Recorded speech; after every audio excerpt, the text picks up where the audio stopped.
Welcome students in online classes of Divine Public School. It's I Vijay Kumar Gautam. इस video में students मैं explain करूंगा synthesis के rules first year and second year के लिए, और ये स्टूडेंट सिंथेसिस का 4th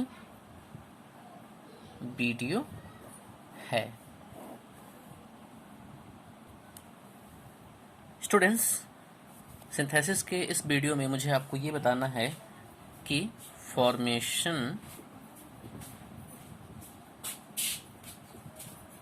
ऑफ कॉम्प्लेक्स सेंटेंसेस, कैसे कॉम्प्लेक्स सेंटेंसेस का स्टूडेंट्स जब दो या दो से अधिक सिंपल सेंटेंसेस को मिलाकर एक कॉम्प्लेक्स सेंटेंस बनाया जाता है तो उसके प्रमुख आधार स्तंभ क्या होते हैं? Using noun clause, adjective clause and third is adverb clause. Noun clause, adjective clause और एडवर्ब क्लॉज का यूज करके हम सिंपल सेंटेंसेस से कॉम्प्लेक्स सेंटेंस का फॉर्मेशन कर सकते हैं। तो सबसे पहले स्टूडेंट्स हमें ये सीखना है कि क्लॉज क्या होता है। So at first we will learn about clause. Students, किसी भी सेंटेंस के अंदर जो छोटे छोटे वाक्य दिए गए होते हैं, ऐसे छोटे छोटे वाक्यों को ही उपवाक्य या फिर क्लॉज कहा जाता है। क्लॉज की हिंदी क्या होती है? उपवाक्य। ठीक है, कोई सेंटेंस है मान लीजिए यहाँ से, और उसमें छोटे छोटे कई सारे पार्ट हैं, 3 पार्ट हैं, 2 पार्ट हैं या फिर 2 से अधिक पार्ट हैं, तो फिर इन सारे पार्ट्स को ही क्या कहा जाता है? छोटे छोटे खंडों को ही क्लॉज कहा जाता है, उपवाक्य कहा जाता है।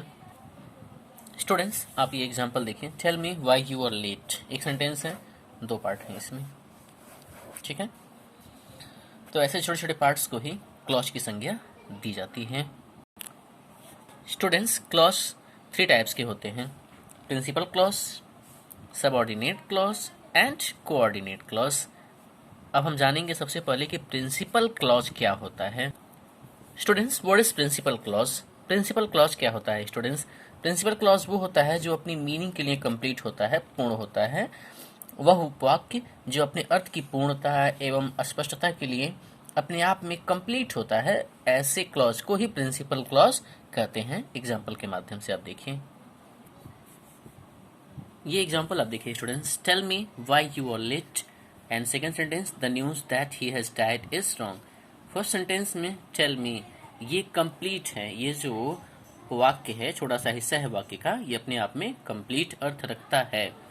सेकेंड आप देखिए, द न्यूज इज रॉन्ग, ये पार्ट भी कंप्लीट है। तो जो कंप्लीट होता है, अपनी मीनिंग के लिए पूर्ण होता है, फिर ऐसे पार्ट्स को, सेंटेंस के ऐसे क्लॉजेस को कौन सा क्लॉज कहते हैं? प्रिंसिपल क्लॉज कहते हैं। इसको मीनिंग के लिए दूसरे पर डिपेंड नहीं होना है, क्योंकि ये उपवाक्य अपना भाव प्रकट करने के लिए अपने आप में परिपूर्ण है। स्टूडेंट्स, अब सवाल होता है कि what is subordinate clause? Subordinate clause क्या होता है? स्टूडेंट्स, ऐसे क्लॉज सेंटेंस के अंदर का ऐसा हिस्सा, ऐसा भाग जो अपनी मीनिंग के लिए कंप्लीट ना हो बल्कि किसी और के ऊपर डिपेंड हो, आश्रित हो, ऐसे क्लॉज को ही सबऑर्डिनेट क्लॉज कहते हैं। ये अपनी मीनिंग कंप्लीट नहीं रखता है, इसको किसी के ऊपर निर्भर रहना पड़ता है, सेंटेंस में दूसरे पार्ट के ऊपर डिपेंड रहना पड़ता है अपनी मीनिंग को कंप्लीट करने के लिए। इसको आप एग्जाम्पल के माध्यम से देखिए। ये एग्जाम्पल आप देखिए students. The news that he has died is wrong. The news is wrong, ये कंप्लीट अर्थ रखता है, इसलिए प्रिंसिपल क्लॉज है।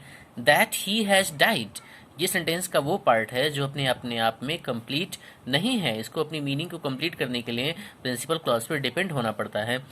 इसलिए ये जो पार्ट है दैट ही हैज डाइड, ये सबऑर्डिनेट क्लॉज है, क्योंकि ये प्रिंसिपल क्लॉज पर डिपेंड है अपनी मीनिंग को कंप्लीट करने के लिए। स्टूडेंट्स, अगला क्लॉज है कोऑर्डिनेट क्लॉज। कोऑर्डिनेट क्लॉज क्या होता है? जो वाक्य अपने अर्थ की पूर्णता एवं स्पष्टता के लिए अपने आप में परिपूर्ण होता है, परंतु ऐसे क्लॉज किसी न किसी कोऑर्डिनेटिंग कंजक्शंस के द्वारा कनेक्टेड होते हैं। ठीक है, किसी दूसरे क्लॉज से जुड़े रहते हैं, तो ऐसे उपवाक्य को ही कोऑर्डिनेट क्लॉज कहा जाता है। अर्थात इसमें जितने भी क्लॉज होते हैं, जितने भी पार्ट होते हैं, अपनी मीनिंग के लिए वो क्या होते हैं, कंप्लीट होते हैं। डिफरेंस सिर्फ यही है सबऑर्डिनेट क्लॉज और इसमें कि ये किसी न किसी कोऑर्डिनेट क्लॉज से, कोऑर्डिनेट कंजक्शन से स्टूडेंट्स क्या होते हैं, जुड़े हुए होते हैं, इसीलिए ऐसे क्लॉजेस को कोऑर्डिनेट क्लॉज कहा जाता है। अब सवाल ये उठता है कि कोऑर्डिनेटिंग कंजक्शंस क्या होते हैं।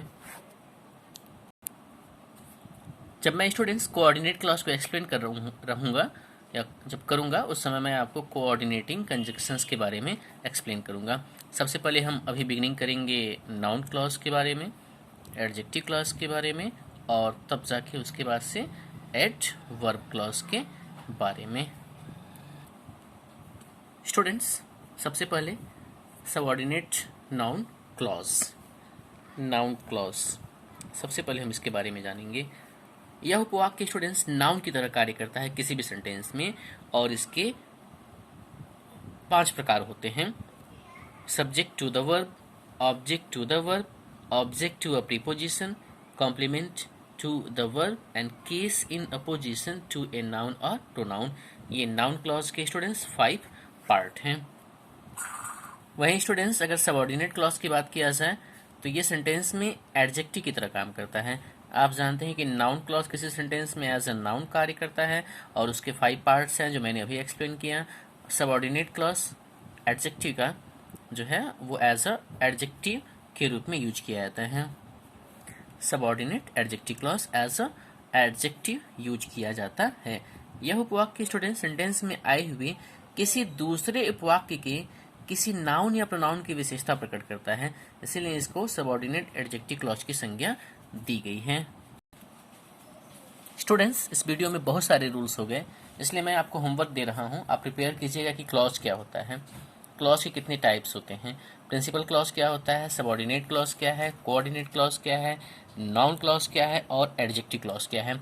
आप सबसे पहले इन सारे डिफिनेशंस को प्रिपेयर कीजिए, फिर उसके बाद से हम फॉर्मेशन सीखेंगे, साथ ही साथ इन सारे क्लॉज के बारे में भी डीपली हम अध्ययन करेंगे। तो स्टूडेंट्स होमवर्क आपका यही है कि आपको क्लॉज की types, principal clause, subordinate clause, coordinate clause, noun clause, adjective clause prepare करना है। मैंने एडवर्ब क्लॉज अभी छोड़ा हुआ है इसमें एज अ होमवर्क।